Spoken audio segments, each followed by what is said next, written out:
August 4th, 2020, meeting of the Finance Committee to order. Roll call, Alder Corpus Dax. Present. Alder Johnson. Here. Alder Galvin. Here. And Alder Dorf. I'm here. I'll entertain a motion for the approval of the agenda. So moved. Second. Moved by Alder Johnson, second by Alder Corpus Dax to approve the agenda. Discussion? And all those in favor say aye. Aye. Aye. Opposed? Motion carries. All right. I'll entertain a motion for the approval of the minutes. So moved. Second. Is there any discussion on the minutes? Hearing none. All those in favor of approving the minutes from the July 14th meeting, say aye. Aye. Aye. Opposed? Nay. Motion carries. Okay. Regular business. The first is number 1, resolution authorizing the 2020 transfer of $378 from contingency to sandbags related to Brown County invoice for pre-filled sandbags for the public. Staff. Yes, as you remember, a few meetings back, there was a request for some additional sandbags, and at that time it was authorized to use the contingency. Now we have received our invoice, and it is a total of $378 for those additional sandbags. Was that a pretty good price? Yes, we were still able to get the 60 cents. Since then, the rates have gone up. Okay, great. Well, Alder Johnson, good job moving that up to 600 from where we had it. Thank you. All right, I'll entertain a motion to approve, unless there's further discussion. Any discussion on this? Move to approve. Second. Move to approve by Alder Johnson, second by Alder Corpus Dax. All those in favor, say aye. Aye. Opposed, nay. Motion carries. Item 2, consideration with possible approval of the forward appraisal revaluation contract for the sum of $388,900. Staff. Correct. Last meeting, we did bring this revaluation to the committee and was looking for some direction on where we should take this, if we should move it forward, what years we want to take this forward.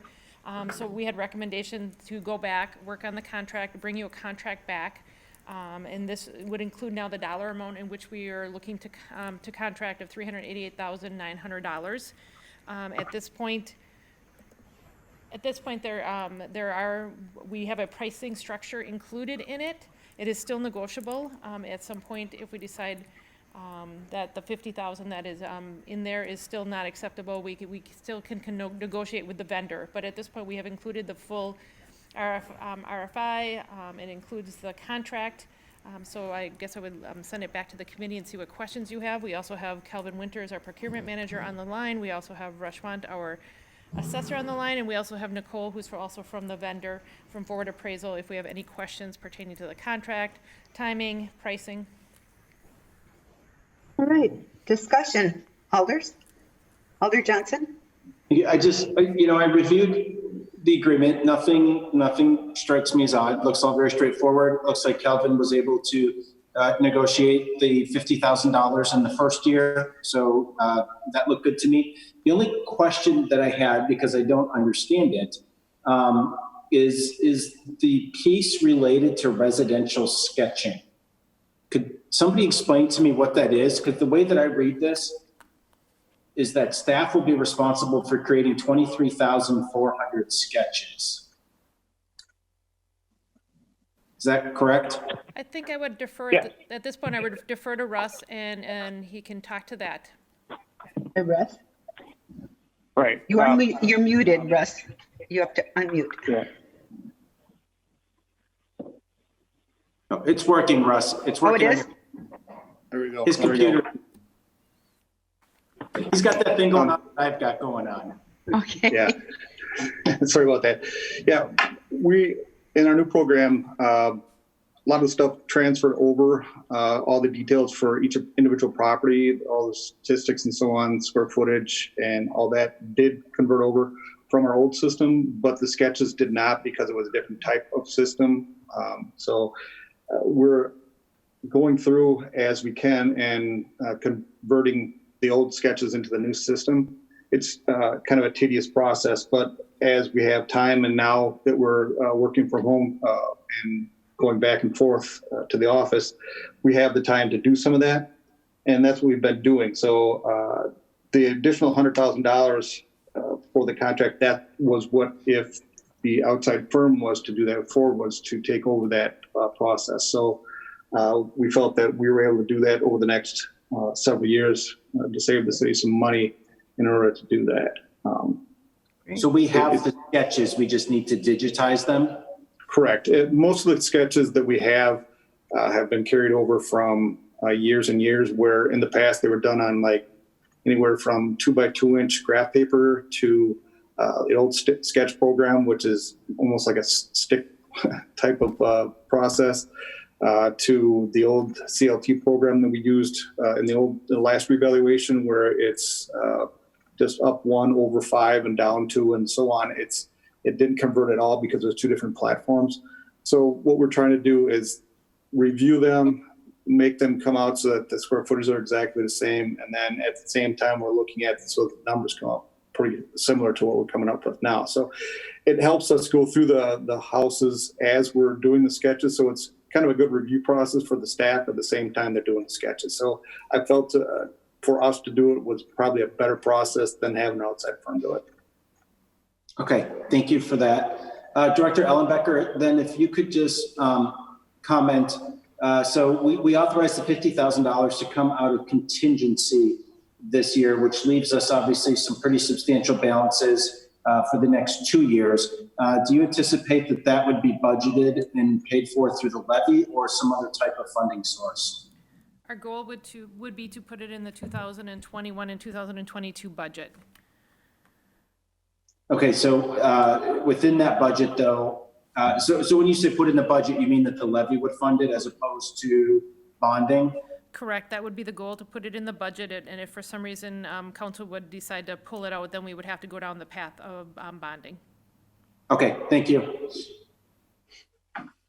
Is there any other discussion? No. Hearing none, I'll entertain a motion. Motion to approve? Second? Motion to approve by Alder Galvin, second by Alder Johnson. Any further discussion? All those in favor say aye. Aye. Aye. Opposed? Motion carries.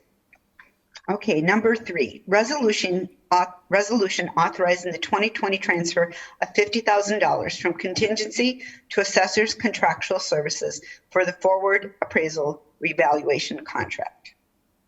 I think we just talked about this, but staff, anything else? Nope, this is just the formal process of making sure that we have that money moved. Move to Okay. approve. Motion approved by Alder Johnson, second by Alder Corpus Dax. All those in favor, say aye. Aye. Aye. Opposed, nay. Motion carries. Thank you. Item 4, for consideration with possible action, the replacement of the tornado siren on Lombardi at Lambeau. Staff. At Alder this- Dorf, I just put that on as an informational piece. So there was a tornado siren at the southwest corner of Lombardi and Oneida, and through it's probably, I don't have the original records of when it was installed there, but it was over 25 years old. When they went out to do routine maintenance on it, once we buy them and they're installed, then the county takes over maintenance of them. And so during their annual maintenance process this year, it was found that the siren was inoperable, froze up, and I don't know if it was hit by lightning or just from old age. It was basically useless. So the vendor took the siren down. The pole remains. And so in order to maintain, the coverage of the outdoor warning siren system, especially around Lambeau Field, he had provided a quote which would have to go out to bid. That's just kind of an idea of what it would cost, but you're looking at roughly $19,000 to replace that siren. It might be a little less when we bid it. And that's with putting on the existing pole. If we find that the pole needs to be replaced, we'd probably add another $1,500 or $2,000 to the price of that. So it's really a matter of if we want to replace this issue out of contingency, or you want to wait until the capital program in 2021. Discussion, Alders? Yeah, I have a question. Okay, Alder Galvin. So we have a quote from Federal Signal Safety and Security Systems for $13,800. And then under that, it looks like is that a second quote for substantially less, or is that two different parts of a quote? Yeah, the first part is for the siren itself. The second part is for the install. And if you look at the note on the install, it says that, that the pole should probably be replaced. We haven't evaluated that at this point. Irregardless, if the council, if you recommend that we go forward and take it out of contingency, then I would have Public Works take a look at that pole and see whether or not they felt it was viable to put the siren back up there. And if we're going to wait till 2021, obviously we have some time to do that. So you're looking at roughly, if you put it on the existing pole, somewhere around $19,000. If we had to put up another pole, you probably add a couple thousand to that. That company that you see there, it was just provided as just give you a general idea of what they cost. That company, Federal Signal, and that company for the install, they've done 3 of our last 4 sirens. The very last one that we put up, which was on Mason at Alpine, a different company bid lower. So we obviously would bid this, whether we do it now out of contingency or wait till 2021. So the numbers might come down a little bit. All right. 2021 seems like kind of a long way away when we're talking about a system that's supposed to be warning a good portion of the west side of metropolitan Green Bay. And how long has it been out for?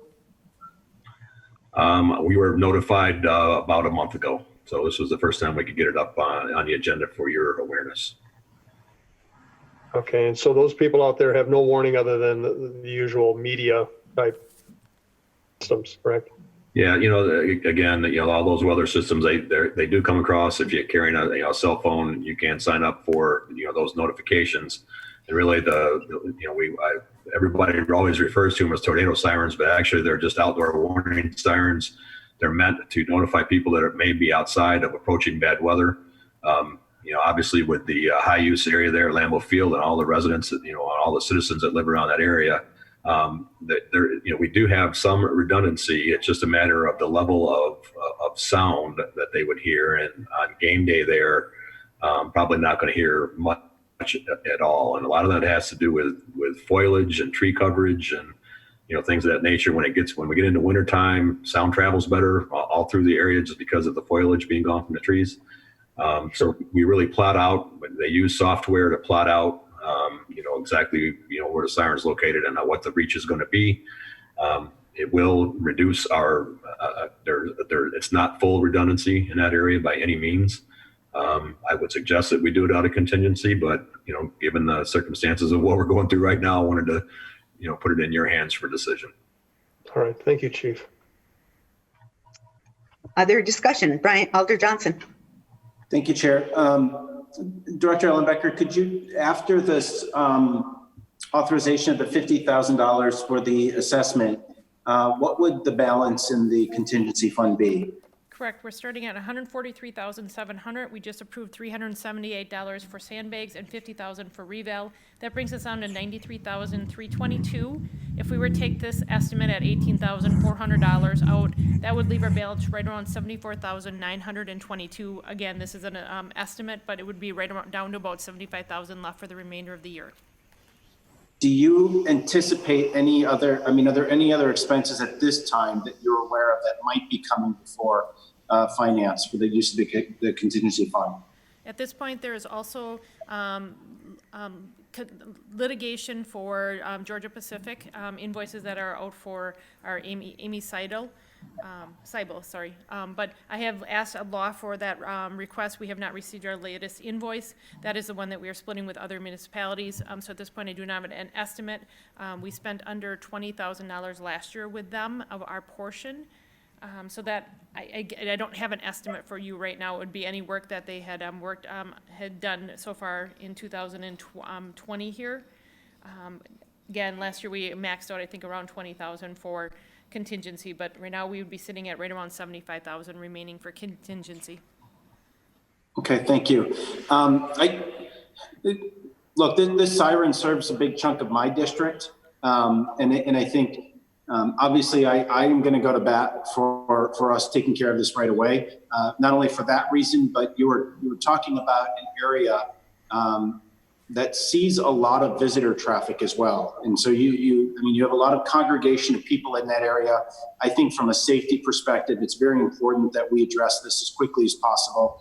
I would fully support using contingency fund to take care of this. Not sure if we would actually, I know we have to do the RFP, but I'm just curious to help expedite the process if we can authorize maybe up to a certain amount, or does that RFP have to come back to committee again?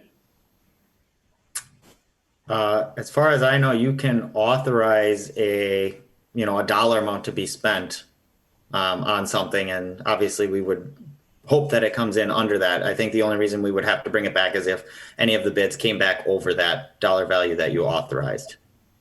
But I think we need to be careful about putting an amount out there because we are showing our hand a little bit.